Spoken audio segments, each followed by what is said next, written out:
Let's do a Pan That palette update. It's been a month since my intro video. Sorry, it wasn't wanting to focus. I am panning the Lorac palette, which is the eyeshadow palette, as well as the Becca times Chrissy Teagan palette. I am going to do a demo on this look in this video because a lot of you guys have really liked this eye look quite a bit. Some of you guys wanted to see a demo on it, and then someone wanted to see a tutorial using the Lorac palette, so I think I'll do that in the next week or so with a different eye look and just do like a get ready with me style using this palette here. But I did a demo on this look because it is the one that I've worn the most, number one, and it is the one that I've enjoyed the most this month, so I thought I would do a quick demo on it. I will start off with the Becca times Chrissy Teagan palette. I'll have a before picture up as well as an after picture. It's been a month, so the progress is not as noticeable, but I have worked down my bronzer. I can see on the side part the rims of this pan here that it's going down. It's starting to dip down in this particular area. A little bit of same thing of the coral eyeshadow, and I have used it. I have to be strategic with this palette and pairing it up with the Lorac palette because I've been wearing this eye look the most. It's very cool tone, and this is a very warm face palette. Today, for instance, I only have this highlight on my cheeks, but I did top it over with an eyeshadow from the Lorac palette. So I wear this when it's either a very neutral eye look or I'm using garnet or maybe gold, for instance, which is a shadow that I have recently started using from the Lorac palette.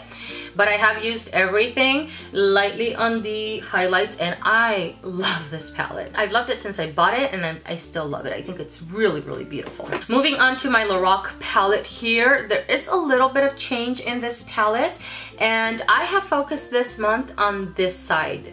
This particular side of the palette because they're the darker shades, and right now it's winter. The last few days, for instance, we've had quite a bit of rainy days. Today the sun's going in and out, but it's a little bit of a gloomy day, so I just feel like I want to get a lot of use out of this while I'm in the mood for it. I do have, and you will notice a difference, I hit pan on espresso, little baby pan there, but you can see the little glimmer there. I expanded the pan a little bit in taupe, just a dash. I'll have a close-up. Same thing with pewter. I've expanded the pan in pewter, and I hit pan on cream. I don't think I had pan on cream in my intro video. I did have a sizable dip, but now I've hit pan on it, which I don't think you guys can see from afar, but I'll do a close-up again. The shadows that I have found that are very pressed in to this palette is slate and mauve. Mauve here, and what I've done this month, the bases that I've used with it is the Fergie Wet n Wild primer and the Above and Beyond concealer from NYX. What I've been doing this month, because usually I set my base with a cream shadow or something like that, and sometimes I will. I'll grab light pink and cream, mix the two together and set my base. But what I have found works for me best using this palette because I am deeper. For mauve or taupe to show up significantly on me, it benefits me not to set my base, and I do find that these shadows blend out nicely without me having to set it. But the NYX Above and Beyond is not a very tacky or emollient concealer. It's actually very dry, so it works really well as an eyeshadow base. And this is in my year-long project, by the way. So is the Fergie primer. So I do feel like mauve is one that I have to build up quite a bit in order to show up. I feel like in person I do see it more than I do in the viewfinder, but it's one that I have to build up 3 or 4 times in order for me to get it to show up on me, at least to the depth that I wanted, especially when I pair it up with slate. Slate is a shadow that is very densely pressed in, but it is a pigmented shadow. So as a consumer, it's good because I get my money's worth. As a project panner or doing Pan That palette, you know, not so much, because I would have thought that I would have hit at least a little bit of pan in it compared to like the other ones. If I use them as much as I use this guy this month, I would have already hit pan and expanded it. But this guy here is so densely pressed in and yet very pigmented. So it's a great shadow, and you know, it gives you your bang for your buck, basically, is what I'm saying. So really good shadow. Deep purple is one that I have used as well. I deepened up the dip and Deep Purple, Slate, and then Garnet as well. These two here, I do find they're a little bit softer and a little bit more crumbly than Slate. Is just not crumbly at all. Deep Purple, I like it pressed into the lid a little bit more than blended out. When I blend it out, I lose the little pink shimmer that it has in it, and when you blend it out, it almost blackens out, and it doesn't really look, it looks like a very deep eggplant purple, like a blackened purple, which basically looks black. And so I lose a lot of the purple that's in this. So I prefer it's, you know, kind of the same eye look that I have, which is packed on the lid. That's Deep Purple. Garnet, same thing. I've actually recently used it in the crease with an eye look that I recently wore, and I really, really liked it. So I think I'm going to use it that way a little bit more in February. I think it's really pretty. I have deepened it up a little bit. Pewter, I have been using quite a bit. Not as much, just because I've been enjoying Slate quite a bit more. Light bronze, I have used a little bit, but not too much. So not a huge difference there. Gold is a very soft, creamy shadow. Wow, so pretty. I just used it this week. Oh my god, it's super smooth and applies so nicely. I don't know why I never really use shadows like that. Like, this color is really beautiful, and I used that one paired up with Garnet. Actually, that was really pretty. Champagne is my least favorite shadow in this palette. Actually, these two right here and white are my least favorite shadows in the palette because they're so light and against my skin. Holy hell, like no.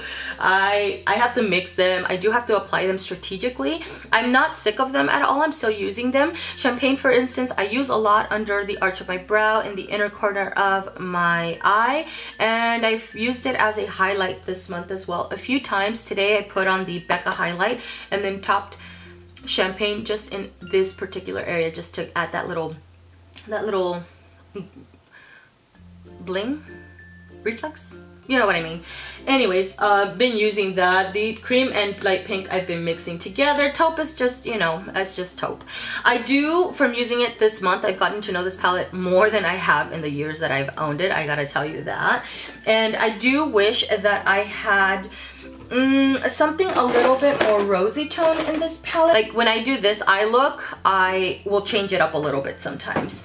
So I do the same thing, but sometimes I will use this little eye art, the little glitter end of this eye art from Revlon. Not the best quality, it's like one of those glitter liners or whatever, and pop this in the center of the lid. Love that.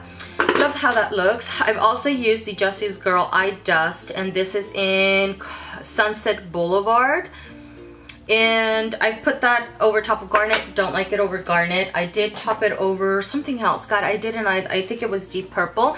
It came out okay. It wasn't my favorite, but I have loved using this blush here, which is my year-long project from Too Faced. This is Your Love is King, and love mixing this into this eye look. Oh my god, it's so pretty. I was trying not to use it today because I wanted to show you an eye look solely using this palette, not reaching for anything else. But this, like, I feel like this palette needs something like this in here. Like, get rid of taupe and put this guy in. Better. That would have been so much better, because I feel like it looks really, really pretty with Slate and Deep Purple as well. But the goal next month is to expand the pan in cream. I would like to hit, maybe deepen out the dips in these two, light pink, mauve, and I would love to either deepen out Slate or hit pan on it, man, because I use it so much. Like, I'm surprised that I have not hit pan on it. Wow. I am very close to hitting pan on the black. I have used it this month as a liner, deepen out the outer V sometimes.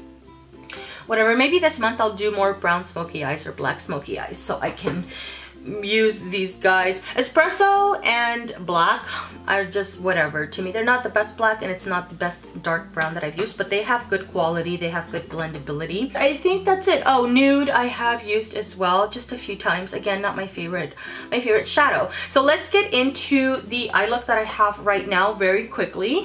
I did put on my Fergie Wet n Wild base, and I put the Above and Beyond concealer from NYX, as well mixed in with a little bit of the serum concealer from Bare Minerals, and then I packed on mauve into my crease and really applied it a few times, saying like 3-4 times to build it up a little bit.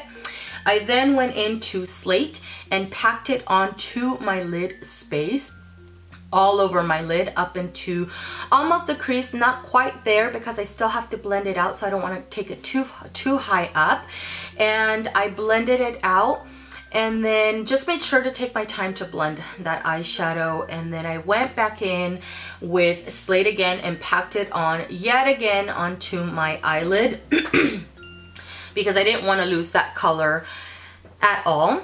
I went back into mauve and blended it out further and then just kind of brought out mauve a little bit. So what I'd like to do is blend it side to side, and once I feel like it's blended enough, I start dragging it up, both Slate and mauve. I did bring down Slate to my lower lash line and then blended it out with mauve, and I think it looks really beautiful. I grabbed champagne and put it in the arch of my brow and the inner corner of my eye. And I dragged it slightly into Slate as well, both at the top and in the lower part. I did bring in my Estee Lauder Double Wear eyeliner. This is in Burgundy Suede. Although it's more of a burgundy brown because it's still burgundy, I feel like it goes very well in the waterline paired up with Slate. I think it still looks really pretty. What else did I do? Oh, I did put champagne as a highlight today, by the way. I've been trying to find dual purposes with this palette. I did put on a couple layers of mascara. I grabbed my Lash Sensational from Maybelline. This is the Curvitude. I've been loving this mascara.